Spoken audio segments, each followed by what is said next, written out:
Hello, friends, and welcome back to the Curated Beauty podcast. Today's episode isn't about anything related to aesthetics or business, really, or the science behind skincare. It's about something a little bit deeper and more personal for me. It's about my son, Daniel, who is my first child and has really shaped a lot of who I am, my business, the path to where it's going, and my excitement for regenerative medicine and for just an alternative approach to what we're offered with conventional medicine. This podcast is also for parents because for so long I've been trying to really formulate this and sound really educated and know everything and be like super all knowing before I bring the story to you. But I also see every day so many parents struggling. And what you really want is a relatable person who's been through some of the things that maybe you're going through. I was recently on vacation with my family in Rosemary Beach, and I was playing football with my son, who is super healthy now at this point in his life at 9 years old. And we were just having so much fun. And I came back to my chair as we sat on the beach, and there was this couple, and it was obvious that she was reading the book, What to Expect When You're Expecting. And the dad leaned over and said, "Hey, I wanted to introduce ourselves." And we exchanged simple pleasantries. And he said, "We're expecting our first baby, and what kind of advice could you offer?" And I paused and thought before I spoke. And I said simply, "Do you really want to know?" And they said yes, probably somewhat reluctantly. And I told them that the best thing you can do is to trust your intuition, especially when everything in the system is telling you not to. And I kind of went into a little bit of his story, and they were kind of a little awestruck. And I think that one thing about me is I am authentic and I lead with vulnerability. And sometimes that's not always welcomed. It can be a lonely place, but it's about the long, painful journey and ultimately the miraculous journey that led me to functional medicine, not as a provider, but like literally as a mother, and the need that I had to take on this new endeavor and shift my practice because it was what my family needed. So this episode is raw, it's real, it's from my heart. If you're a parent who has ever felt alone or dismissed or afraid, this honestly is for you. So let's get into it. Well, Daniel was my first baby that I became pregnant for on my honeymoon with my husband. And as he grew, we were told that he was breech, which meant that he was frank breech, which meant that his head was in one side of my ribs and his feet was in the other and his butt was down. And a baby normally should be flipped and the head should be down so that they can go through the vaginal canal and be birthed naturally. We were encouraged to have a scheduled C-section for the safety of myself and the baby. So I already knew that meant that he would miss out on the microbiome transfer that really happens during a vaginal delivery. But I was, really ready to advocate for him. Right away, I had questions like, when they tried to give him the hepatitis B shot right in the hospital, I was like, why does a newborn need this? That's a virus that's transmitted through IV drug abuse or high-risk sexual behaviors. So like on day one of his life, why does he need this? So I declined it. I still felt like I was just constantly being pushed down a path that I didn't choose. They gave me the vitamin K shot, or him rather, they gave him the vitamin K shot, told me that if he didn't have it, first of all, being a cesarean section baby, that he could have a brain bleed, and also that they wouldn't give him a circumcision without it. That was just their policy. So I was like, oh, vitamin K, like it's just a vitamin. They're giving it to him in injection form. That's fine. Later, I have realized that there are a lot more adjuncts in the vitamin K shot, and it's not just a vitamin K, it is a vaccine.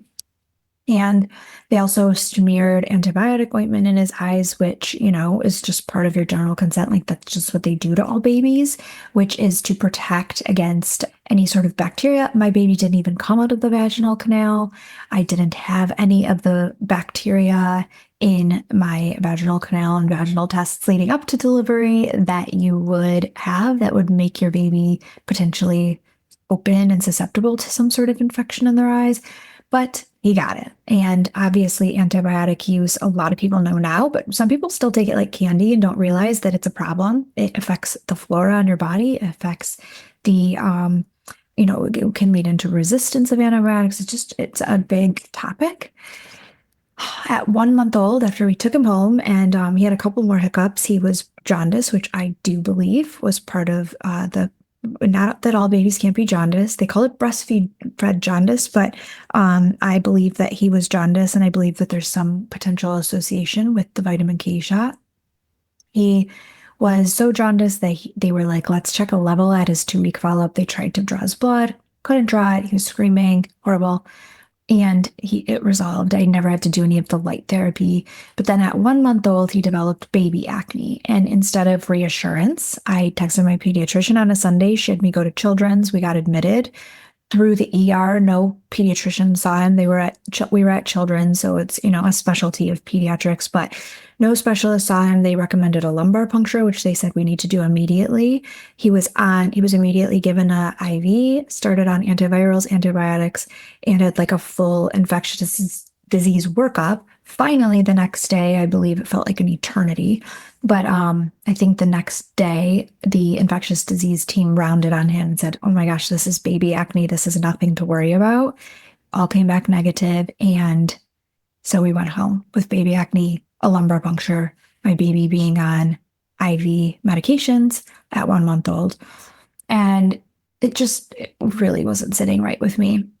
So anyway, my intuition as I continued being a mom of this baby who could not talk, you have to advocate for everything. I just felt like something potentially could go wrong. I had a very strong pit in my stomach. Like, I remember times driving to the pediatrician and having my baby in the backseat and like white knuckling and being like, I'm not going to let them give him vaccinations today. Like, that's just how I felt intuitively. I felt very strongly against them for him. I had never really been that way. I was kind of raised that way. I was raised by a chiropractor and alternative medicine, but I did have some vaccinations, and so my mind was open, but I also am a physician assistant and I am in the medical field, and I lined up and got all my shots that I was missing from my childhood to go to PA school. I got my flu shot every year when they said I should at the hospital as an employee. That was mandatory. So this like new nagging pit in my stomach, like don't vaccinate him, was there. And I got talked into it every single time. I would say things like, I really want to watch this one documentary, and I would bring it up, and they would literally say to me, don't do that. You're just going to scare yourself. I have kids too, and I am scared too. We delay them a little bit, like the scary ones like MMR and varicella. But by then we would already know they have autism. And I was like, okay, yes, that makes sense to me. Like, I just listened. I gave him, like, I made up this rule. I think my friend was like, I just let them poke him twice. Like, I tell them they can poke him twice. And I was like, okay, that makes sense to me. So I let them poke him twice with a combo vaccine on both sides of his thighs. And I also let him get the rotavirus vaccine, which is oral, now I'm like, oh my gosh, what a destructive thing to his gut microbiome. But I just thought, well, they're not poking him. How bad can it be, right? So I let them do that at 2 months. He got irritable. 4 months, irritable. 6 months, like he's doing okay. Like, he's recovering from these things and he's developing normally. And so at 6 months, the pediatrician really wanted me to add on that B. She said, you're going to have to do it at some point. So we might as well do it now. Well, that day when I brought him home, he was getting irritable. He developed a really high fever, like 105. I remember vividly laying him on my bed, freaking out at this temperature that's climbing, calling the pediatrician office, like frantic, them telling me to just give him Motrin. Thank God you can give him Motrin now because he's 6 months. And I just remember like just a blood curdling, like really high pitched scream, which is now I know a red flag for a neurological injury. And after that, things just started to be different. He was really never the same. He began to like get on all fours in his little sleep sack in his crib and rock back and forth. As he continued to develop, there were just things now that I can look back and call stimming. He was young, so he was sitting up, he started crawling, he did walk. And so it wasn't like he like had this massive regression. And so I didn't really, think too much about it in that moment. I can look back and say that hindsight is 2020, but I really didn't know what was truly brewing. So I continued on. I gave him the other vaccines in the delayed forms, and he started to have delayed speech that was more obvious. He started to have sensory issues where if he got a drop of water on his clothing, he had to take it off. He was always rolling up his sleeves. He needed to wear either like a long sleeve shirt with rolled up sleeves or a short sleeve shirt. He started to have head banging where he would sit in his crib and bang his head to go to sleep. It wasn't during the day so much. And so when I would bring these things up, I was really gaslit. Like, he's fine. He's making eye contact with us. He's saying like, hey, baby, I remember the pediatrician being like, look at him. He's flirting with me. He's fine. You're overreacting. Don't compare him to other kids. And just stuff continued to happen. Like all of a sudden he got eczema and he was scratching it really bad, like kind of obsessively. So finally, the pediatrician, after he started to kind of miss some milestones, said, you know what, we'll do early on, which is like an intervention, like, government paid, like thing that evaluation that comes to your house. He qualified for services, so we started to do stuff like that. And at that time, I already had another baby, and I just remember thinking, like, I'm holding this baby, like this lady's not doing anything for us. And we just started to really get into the thick of struggling. He started to not sleep well. Like every little thing would wake him up. He was just very, very any child with any sort of autism spectrum disorder, their sensory input, the reason that they don't engage, like they can't sleep, everything is so much greater to them. So he went from being a perfectly well sleeping baby to waking up several times a night and resuming his head banging. So as you can imagine, with having another baby, we weren't getting a ton of sleep. We also started to feel really isolated. We couldn't go anywhere in public. Like if we went out to I remember being at a cider mill and I thought this will be fun. We'll go get apples. Like this is what you do. You have a family and you go do things like this. And we were trying to wait in line and he would run and we couldn't pick him up because if he did, his aggression was crazy. He would bite us, scratch us, scream. And it just like really like made basic parenting moments feel super traumatic. So we went through this for a while as we saw my daughter develop, who came after him 18 months later. It just was so obvious that there was a very clear delay and there was nobody to help. So eventually I did find someone who finally made me feel sane. It was a former OBGYN who had been through this with his own vaccine child, or vaccine injured child, I should say. He was very much a vaccine proponent, was like, hello, vaccinate your kids, until it happened to him. His child was severely injured, is severely autistic. It ended up, as a lot of these cases do, where they got divorced because the mom was like, this is how the child is made. And, why are we trying to change him? And the doctor, the dad was like, there has to be something more. Like, I want to know what the root cause of this is. Like my perfectly functioning baby and like growing and developing baby got a vaccine and then was like one of the cases where I was like cut and dry, like clearly is not the same person. So he really helped me look at Daniel through a different lens. So we did genetic testing. He listened to me, by the way. We did testing for things like MTHFR gene and COMT and the SAMI mutations, and all of these things impair detoxification and methylation, which is super important for the biochemical activities that are happening in the body. Eventually, through another doctor, we also found a lot of signs of heavy metal testing, neuroinflammation, microglial activation, parasites, a lot of gut dysbiosis, mitochondrial dysfunction. I started to learn about toxic burden, why does this happen to one kid and not another? It must not be the vaccines, right? Or it must not be your environment. Like, it's just genetic. Deal with it. Like, this is going to happen again. It's permanent. Here's some ABA therapy. Like, that just wasn't good enough for me. And by the way, everyone struggles with grief through this, and whatever stage of grief you're in, that is okay. And that's where you are. But I really started to ask those hard questions and learn about the gut brain immune axis and how neuroinflammation drives behaviors and regression and how it affects the entire body. So we started with a chiropractor that was helping us with muscle function testing, giving me supplements that my child would actually take. Because if anyone has autistic children or knows them, like you change one little thing about their food and they will not eat it. And so it's this desperate, like you feel jailed to the few foods that they will eat and you're not about to mess that up. So he really helped me. There's no bargaining with autistic children. So for me, like we finally got him to take a juice shot every day. And this had all the supplements that he needed in a liquid form that he would take. So that was really helpful. He helped me reset the hypothalamus, rewire the nervous system. And within 90 days of this protocol, which he told me it would take 90 days, my son and my beautiful first baby stopped banging his head. I remember the first night that he went to bed, my husband and I were laying in bed and he didn't bang his head. We literally looked at each other and we were like exchanged some profanities, like, holy crap, whatever. Like, is this real life? Like, is this really working? He started having normal bowel movements, which before that we had to hold him down once a week and force milk of magnesia down his throat, which would just force a bowel movement that was like obviously super traumatic for him and for us. It was horrible. His eczema cleared. He slowly was able to process thought better and his rage was more reasonable and turned to calm.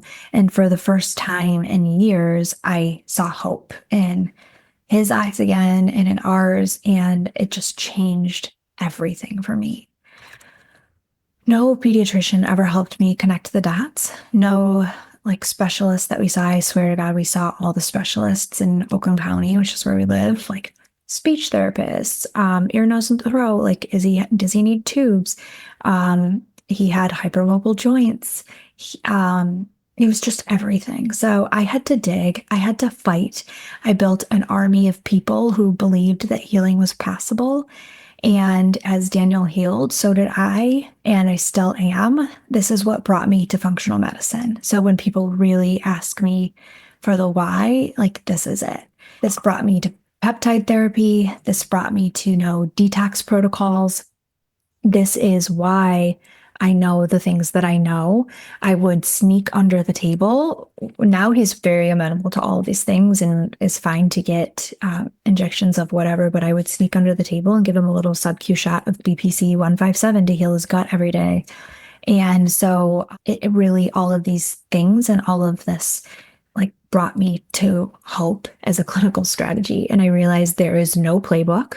I'm trying to write one, not just for my son, but for every parent who knows in their gut that the answers don't lie in a wait and see approach.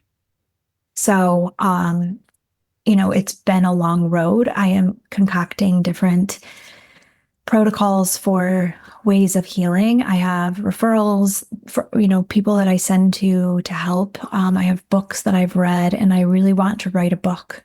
I want to learn how to do that so that I can share my story. And I have realized that I don't need to have it perfected. Like, I'm on this journey. I may be a few steps ahead of you. I may meet moms on this journey that are further advanced than I am, meet moms that are trying different modalities. I'm doing a lot of the regenerative things surrounding this from a research standpoint, and I'm a proponent of all of these things. And I just want you to know, if you're listening and this sounds like your child or a child that you know or a child that you love in your life, you're not crazy and you're not alone and you do not have to stay stuck.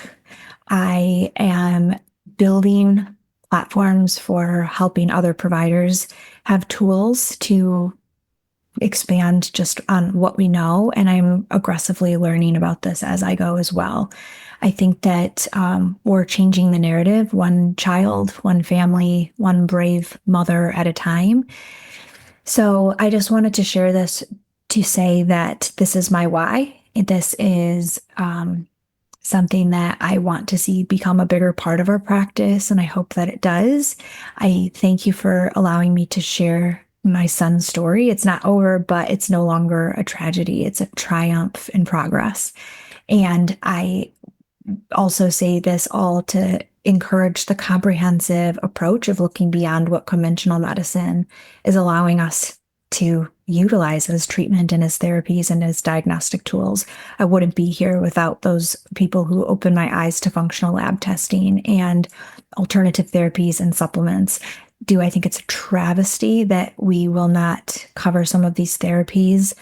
A lot of them are research, by the way, so obviously they're not going to be covered by mainstream insurance, but we'll pay for ABA and speech therapy and all these things with the diagnostic code and with insurance money.